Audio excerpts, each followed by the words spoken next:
একটা গ্রামের বাজারে একটি তরমুজের দোকান ছিল। দোকানের মালিক প্রায় প্রতিদিনই তার তরমুজের প্রশংসা করত।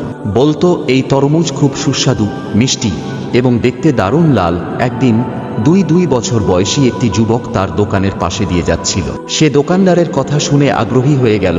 এটা তো খুব ভালো তরমুজ হতে হবে। তিনি তরমুজটি কিনে বাড়ি নিয়ে গেলেন। খুব আনন্দিত হয়ে তরমুজটি কাটলেন, কিন্তু কি দেখে? তরমুজের ভিতর ছিল সাদা মাংস। সে খুব রাগান্বিত হয়ে দোকানের মালিকের কাছে চলে গেল। বলল, আপনি তো বলেছিলেন তরমুজ মিষ্টি, সুস্বাদু এবং লাল হবে, তাহলে এটা কেন সাদা? দোকানদার মুচকি হেসে বলল, ওই তরমুজটা তো কিছুটা অদ্ভুত হয়ে গেছে, আরেকটা দেব না?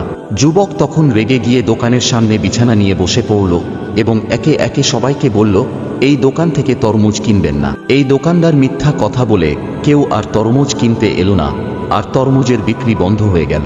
দেখে দোকানদার বুঝতে পারলেন তার মিথ্যে প্রচারণার জন্য